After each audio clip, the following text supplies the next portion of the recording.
Welcome back to the TwinSpires jury. I'm Ashley Anderson here with James Scully and Darin Zoccali to look at our best bets of the week at some major Breeders' Cup prep race action. And we have the road to the Kentucky Derby and Oaks back on the trail this weekend. So we're going to look at the Grade 1 Frizette at Aqueduct, a Kentucky Oaks prep race. We'll also look at the Grade 1 Breeders' Futurity. The winner of that race will get Kentucky Derby points and a bid to the Breeders' Cup Juvenile. And then we'll finish up with the Grade 1 Coolmore Turf Mile at Keeneland, which it's opening day tomorrow. So let's start off with that Grade 1 Frizette at Aqueduct. It's race 6 on Saturday. 2-year-old fillies are racing a one-turn mile. Post time is 2:49 p.m. Eastern time. Darin, I'll start with you. Tell us who you're playing in that race. Yeah, thanks, Ash. I'm going to start with a price in number 9, 5 bars for Shug McGahee. He's getting pretty aggressive placing this filly in here. Shug is not necessarily known for the type to go right into a grade 1 off of one victory, but I thought her performance up there at Saratoga, going that 6.5 furlongs, was quite impressive. At the start of the race, she got off to a terrible beginning, was well behind the field early on. That's her there, number 4 on the far turn. She's about 8 lengths or so off of the lead here. And she was kind of having to wind her way in and out of traffic throughout the race to kind of get here. And now she's going to dart back through horses and dart to the inside. It just shows a lot of professionalism here for a filly that's making her debut. She's gobbling up ground. She's going to outrun ice cream for everyone. That's the Todd Pletcher training to her outside to the wire and get up over a well-meant tam on the wire. I just thought that this filly here, the way she hits the wire, she puts her ears up. I just think that she's going to get better as the races go longer as well. And she's shown that she can come from off the pace, and she certainly should get an honest enough setup in here with several speed types, including Carmel Coast, Chicane, Iron Orchid, and Steer Clear. So for me, I think 5 bars from off the pace, off an impressive victory, is very interesting here. Shug McGahee is no stranger to winning this race, but it's been a while. He has won the Frizette 5 times. And I think you're right about the pace scenario. I'm looking for an off the pace runner as well. But I will let James talk about his pick, which I think is probably going to be a little bit more forwardly placed, right? Yeah, my pick is number 2, Carmel Coast. I will say with the 5 bars, I did like that win. And, Maxfield did not make much of an impact in the spring and early summer, but he is just coming on as a sire and had a really good maiden winner at Keeneland, at Churchill Downs, an Englishman that I think will be heard from at stakes. And 5 bars, she's a promising filly for Maxfield. I landed on number 2, Carmel Coast. She's going to be forward from the inside.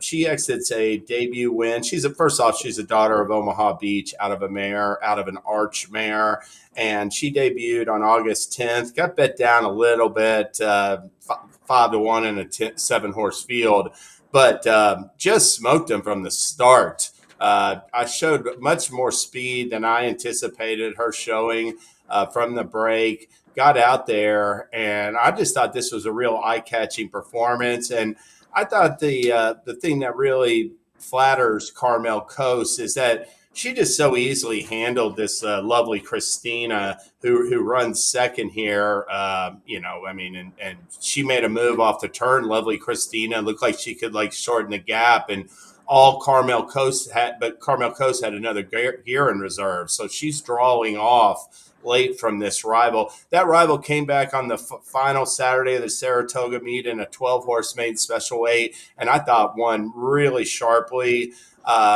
Really flattered Carmel Coast, and I think Carmel Coast is going to run a big race from the inside with Kendrick Carmouche, trained by Whit Beckman, and like I said, a Dark Bay daughter of Omaha Beach.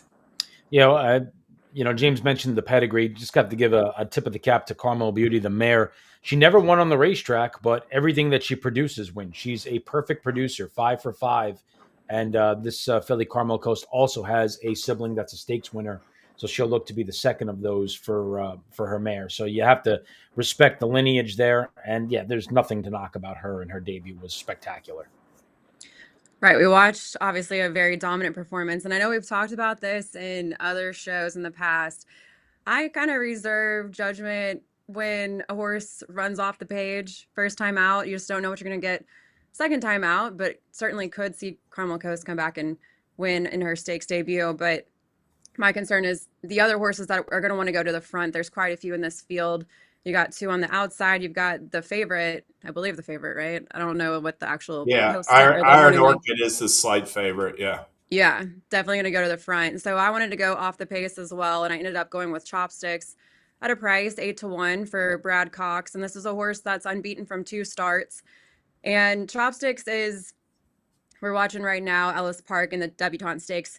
She won at 7 furlongs, now trying a route for the first time, but it's staying at that 1 turn mile. And on debut, she chased really fast fractions at Churchill Downs and closed well to win by 3 lengths at 6 furlongs. And she's stretching out a little bit more today, like I said, or more on Saturday. She'll have Florent Giroux aboard, regular rider.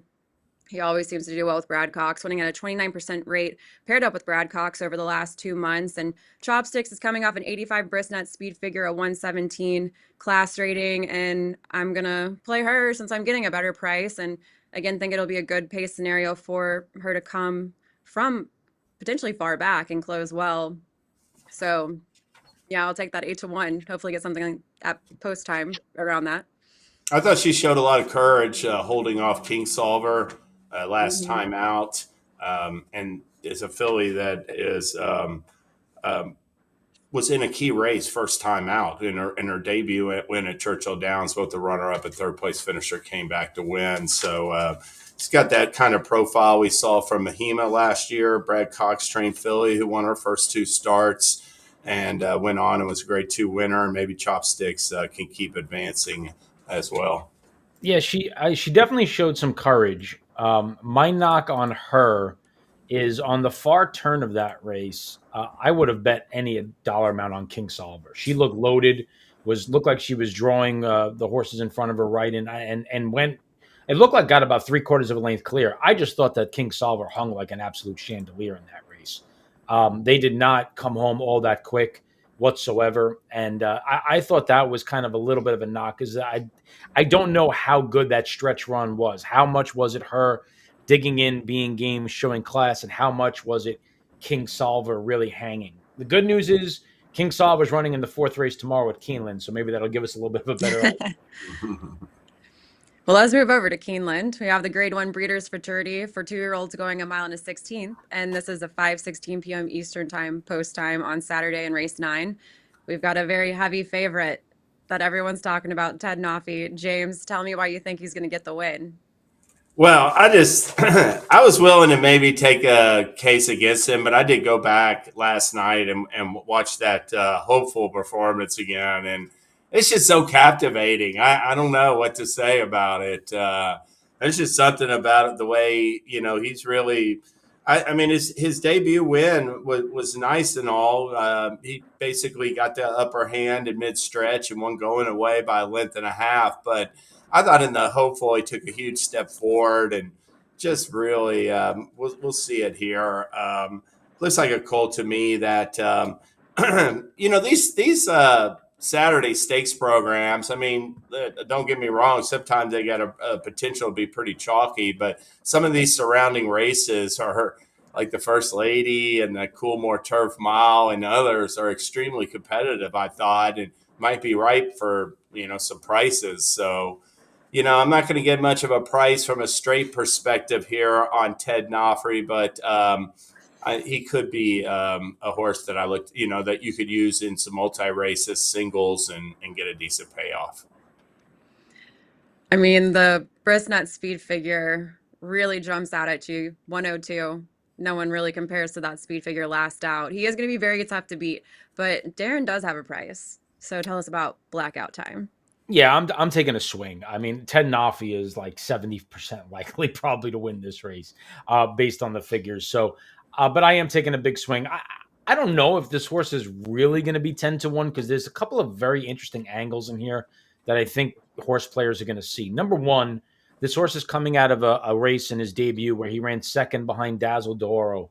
Dazzle d'Oro was heading into a graded stakes race at Saratoga where he unfortunately broke down training, and that horse was thought very highly of coming out of that maiden win. And then he comes out of that race where he was a clear second by nearly 8 lengths to win by nearly 10 in emphatic fashion.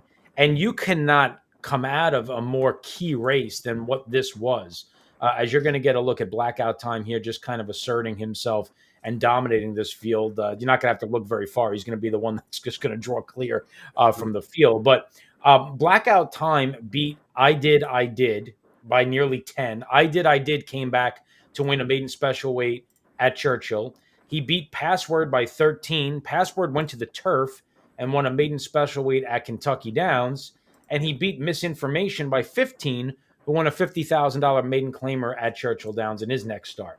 So this is like as key of a race as you could be, and he is absolutely toying with this field. This is a supremely talented racehorse that I think has a world of upside. If you're going to give me 10-1, I'll take it. Is he good enough to beat Ted Nafi? I don't know. But if he slips under the radar, I think he's the next most likely winner of the race. I know from having talked to some of the people in Kenny's barn, they really like this horse. This is the 2-year-old they seem to have circled. And my one worry was drawing the rail, and last out he did pretty much wire the field. Do you feel like he has to go to the front from the rail, and are you concerned with him contending with other speed, or do you think they can show some different tactics here? No, I'm not worried at all about that. I think that last race was simply a product of him being by far the best, and they weren't going to mess around. And the horse was able to go to the front through 24-second opening quarter, going that kind of weird 1.5 turn mile at Ellis. I think this horse can sit just about anywhere. I think he's very good, and I think he's going to work out an inside out ground saving trip. And it's just a question of, is he as good yet as Ted Nafi? Yeah, I agree with that assessment. I do think that Ewing is going to flash forward, but he's drawn on the opposite end of the starting gate or in post 7. So I think Torres will have every opportunity to work out a trip from the rail. He's going to be, probably sitting second or third, but he's not going to be on the lead, I don't anticipate. Yeah, and Ewing, how far does he really want to go? I mean, they crawled home at the end of the at the end of that last race in the Saratoga Special. So Dom ran a lot faster the same day as he did. Yeah, exactly, and that's a good segue. But if Ewing wins, I will be tearing up every ticket I have. Yeah. I almost went with Blackout Time with you, Darin. I decided to go to the number 2, Big Dom, who we just alluded to, and you're getting 4-1. I truthfully just wanted to try to play against the favorite, even though I think we all have to respect Ted Nafi, and also have to mention that Todd Pletcher has won this race 2 of the last 3 editions and 4 times overall, and he had Locked in there in 2023, Forte in 2022. This is probably another horse that's going to be on that level potentially down the line. Also, going back to 2019, short prices have been doing well in the Breeders' Futurity. So long shots, again, I think Blackout Time, like you said, probably will get bet down. But it does seem like you're probably not going to see a huge long shot win this race based off of recent history. Aside, Nick's Go, though, was 70-1 in 2018 when he won, and he's the sire of Ewing. But I landed on Big Dom off the debut performance. He came from off the pace that day. I feel like there's enough speed to set up well for a horse that is going to, well, he sat off the speed. He didn't come from far back. But I'm looking for someone who's not necessarily going straight to the front. I thought he was impressive on debut. I don't know what we'll get second time out, but Irad Ortiz Jr. is aboard, and he and Tom Amoss paired up the last 14 days. They're 3 for 4. They're doing very well. This horse got a 96 Brisnet speed figure on debut, and the dam is very successful. It has 8 winners from 10 starters, including a stakes winner. So I'm looking for Big Dom to get that second stakes win at a price and try to beat Ted Nafi. But honestly, I think it's going to be a tall task. Even though that margin's a neck, I mean, he really got the better of that Dr. Kapur late and was winning going away. So that race came back fast. It came back up fast on the Brisnet numbers. I don't know about the rags, Darin. No, it's a fast race. The DRF buyer number is weird. I didn't agree with that number. It was only 3 points higher than Ewing, and the horse ran about maybe 7 lengths faster than Ewing. So I didn't really know how that correlated. But I think that was just a much faster race than Ewing's. I would definitely be much more confident betting Big Dom than Ewing here. What was the Ragazin number on Ted Nafi for that last out? I'm gonna be honest with you. I didn't look at his Ragazin number because I knew I wasn't picking him at 1 to 5, so I didn't even want to look at it so that I looked at it and said, "Oh no, like how do I not pick this horse?" So I honestly completely avoided it for purposes of this conversation. Well, once you look at it, I'm curious. Let me know what it is when I'll we look at it as we're end the talking. We show. can we Yeah. can multitask, right? Well, before we move on to the Coolmore Turf Mile, we do have some promos and tournaments. So, Darin, before you look at the rags and sheets, tell us about the promos and tournaments. I already looked 7.25. Okay. Yeah, that's pretty good, right? Yeah, Oh big yeah, big Dom 9 3/4. Ewing is that's 16. So it's yeah. yeah. And blackout time is between a 10 and a 12 in his two races. So there you go. Okay.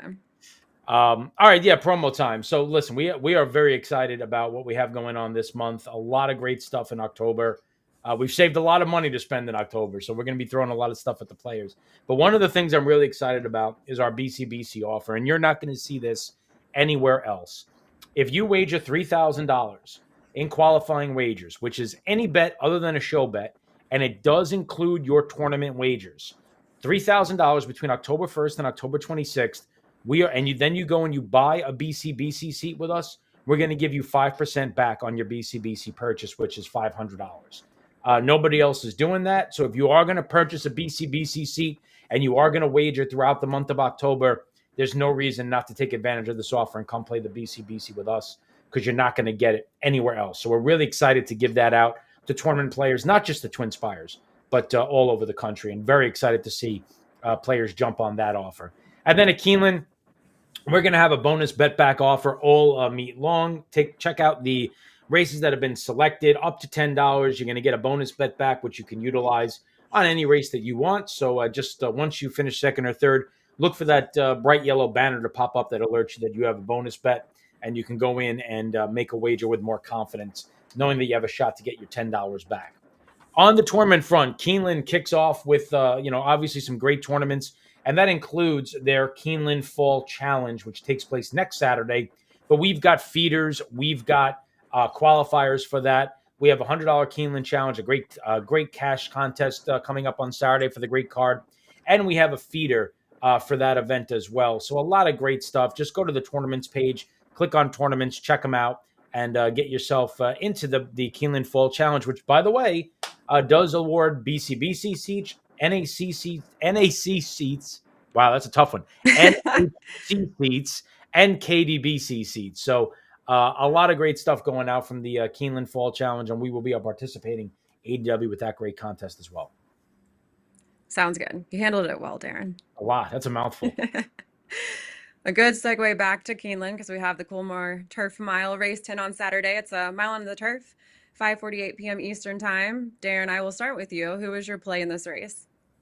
Yeah, I mean, I knew I was going to end up on one of the European horses. The price horse on the U.S. contingent that I thought was interesting was Rhetorical. He reminded me of Spirit St. Louis, who ran a really good race here last year in this event. Diego Velasquez is a deserving favorite, and I fully expect him to be favored. But I have some concerns about how much he will handle firm ground. The other European runner, Woodshana, never gets out of the gate fast, and that's always a concern for me. So I went with Jonquil. Jonquil is a horse that was really highly thought of early in the year. Ran second by a head to Henri Matisse, who would go on to become the French Derby winner, and he nearly beat him in a Group 1 at Longchamp in May. Then they cut him back to 6 furlongs in the Commonwealth Cup, and Andrew Balding, who's the trainer, said that was completely the wrong thing to do. They regretted it. It took some of the starch out of him. When they brought him back in his subsequent try, he wasn't all the way back. But when they got him to the Celebration Mile, they got him back on good to firm ground, which he loves, and they got him back out to a mile distance. He ran back to his potential. He's a really good horse, and he's going to be overlooked and overshadowed by the other two European runners. And I mean, listen, give me a Judbon horse at 15-1, who's got second place to the French Derby winner all day. I'll take Jonquil at a big number.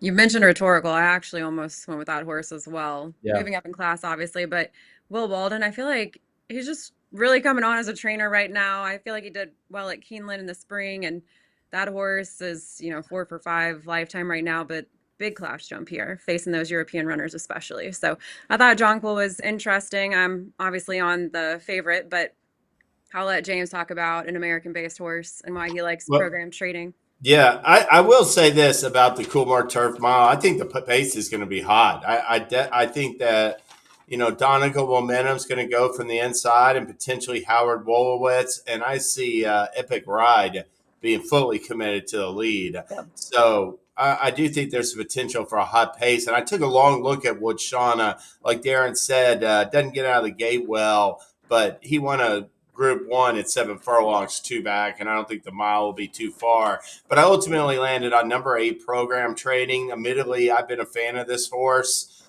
since he won the Hollywood Derby in 2023. That was only 4 starts back for him. I thought he was just, he came back, and after he won that Hollywood Derby, he went next out 6 months later to the Old Forester Turf Classic on the Kentucky Derby undercard and gutted out a head victory over Naval Power for Godolphin and Charlie Appleby.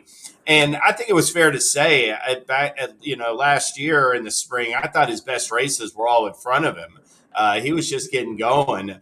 And he something happened to him in the Manhattan next out. I mean, he was done by the far turn, lost ground in the stretch, and was sidelined until late August for nearly 15 whole months. He was off Program Trading. He came back in the Bernard Baruch Stakes. The winner of this event, Donegal Momentum, got out and just, Donegal Momentum had just won a grade 3 a couple starts earlier. Really, I thought Program Trading ran well to be second in his comebacker in a race he needed. At least a horse that was in good form edged him, who set the pace on a slow pace and had enough left for the finish. But I'm expecting him to improve significantly, get the right setup, and come charging late with Flavian Pratt. I do think the Coolmore Turf Mile is going to set up for some late runners, but really just a dynamite field assembled, and excited for this race on Saturday. Yeah, that Bernard Baruch, that was just your typical New York turf race. Allow a horse to go 24-49, and I mean he couldn't have finished any better. You're just not going to win from off the pace over the inner turf at Saratoga when you allow a good horse to go out and do that. I've been saying this now for 12 years. I don't know when the riders are going to learn and it's going to stop happening, but at least I've learned to try to take advantage of that from time to time and make some decent scores. But I do like Program Trading coming off of that performance, and he's likely to step forward. I did wonder, does he like having a little bit more ground? Cutting back to a mile, is that a little too short for him? It's With fair. Brilliant Birdie too, That's a I was fair looking at him question. off. Yeah. Yeah, and Brilliant Birdie, that's a horse James and I like to back quite a bit. But Kentucky Downs, he let me down at the mile distance and didn't break too well, so I was a little concerned. But I think he's still a decent shot at 8-1 because he's 4 for 6 at a mile, and he has a win at Keeneland in the Bryan Station. But I had to respect the morning line favorite, which if I get 7-2, I'll take it on Diego Velasquez. I just think this horse is a slight step above the rest of the competition. He is making his first start in the US, but I think he's in a class of his own, and he's a Group 1 winner at a mile. He's 3 for 6 at the distance, 6 for 11 on turf. And Aidan O'Brien, he has won the Coolmore Turf Mile before. I'm not concerned about him having this horse ready to come over to the US. The firm turf is a question since he's race over soft and good. Well, good for Europe, so that's probably still pretty soft, but I expect him to handle firm turf on Saturday, and I think he's going to be a strong contender in the Breeders' Cup Mile. So I think he'll prove himself in his final prep heading out to Del Mar. Yeah, I think what you alluded to, and I mentioned it earlier. I think the firm turf is the question because Mm-hmm. he's never run well over it. I mean, when he gets heavy ground, softer ground, good to soft ground, he runs very well. He's his race over good to firm was in the King Edward last year, where he was a complete no show as the 2-1 choice. I was actually interested in him going into the Breeders' Cup Mile last year, and I believe he scratched the week of the Yeah. race. Yeah, the week of the race, and he was then subsequently off for about 8-9 months. I just think this race is very competitive, and I think he's going to take a lot of money. I think your question about program trading and the cutback to the mile is fair. I think what they're doing with this horse, though, is they know he's not a mile and a half horse. So if he's going to be able to run in a Breeders' Cup race, it has to be the mile. So they're going to run him here in a mile and see if he can get there. But it's definitely a fair question. A And wide I open think you race? have a chance. I don't know if you'll get 7-2 because I do No, think probably not. people are going to take stock of that victory over Notable Speech and how well Notable Speech ran next time out. Yeah, I'm From sure 7-2 is a stretch, but it's a I'm very competitive race and certainly a good chance to take a shot with some better prices too. But let's close out with our rapid fire fades. I'll start with you, James. going to fade in the Grade One First Lady. Really strong field race 8. I'm going to fade the favorite number 5 on the morning line in the main body of the field. Dynamic pricing. Chad Brown filly. I just think she's going to be vulnerable here at Keeneland, and I'm going to play against her stablemate Segesta and Special One. If she draws in, I'll try to beat her. I like number 3 Nanda Day in there, or Nanda Day. Really liked her potential earlier this year for Nacho Correas. I loved her allowance win last fall at Keeneland in her U.S. debut. That was a stakes quality field. She beat a number of stakes winners in that race, and her affinity for the course and potential, to run well off layoffs. I'm going to take a shot with the Nanda Day and the First Lady and fade dynamic pricing and any other short price horses. I like it, and she put in a bullet work at Keeneland. What was that, last week? I think. Yeah, she looks like a good shot at a really good price. Darin, what is your fate of the week? Tenacious Leader in the 4th race allowance, who's been off for a year since running in the Breeders' Futurity. This horse has 1 lifetime win. It was in an off-the-turf event in a field of 7, going the funky 1-turn or 1.5-turn mile out of the Wilson Chute at Saratoga. Horse did not run well at all in the Breeders' Futurity. Was second in the With Anticipation, which is obviously the best race that he's run behind Zulu Kingdom. He does go back to the turf here. The workouts, though, there's just nothing there that indicates to me that this horse is ready to fire his absolute best shot here. And I just think that there's some runners in this field that have more recent form that I think is going to stack up well. So, yeah, for me, Tenacious Leader off the bench at a short price is a play against. And that Breeders' Futurity last year has been a little bit of a negative key race. Yeah. A lot of horses have come back and not run well. A lot of horses came back and did not run well off of it. It was not a strong field last year. It appears to be a real strong field this year. But by the way, I'm not fading a 7-1. He's actually the 7-2 morning line choice. I just noticed that. Real bold of you. Yeah. And I will fade.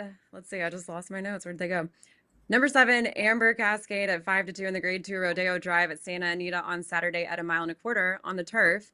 And this is a horse that is making her 3rd start since switching over to Mike Maker's barn.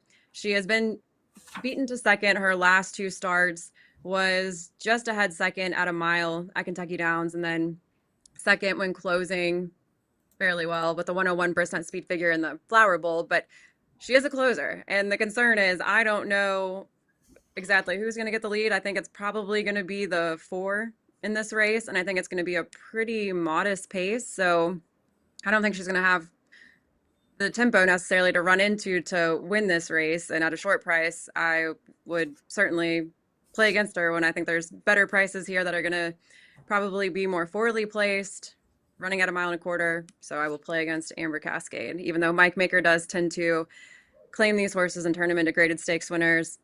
Not this time. Hey, I'm proud of you, Ashley, for taking one of those second-itis horses that me and Darin like to find sometimes. 8 seconds for Amber Cascade. And naturally she's run second in both her turf races, so she's never won on turf. Yeah. The seconditis angle. All right, well, that's all the time we have today for the TwinSpires jury. We will be back next Thursday. Someone will be filling in for me to talk more stakes action, and we will see you then.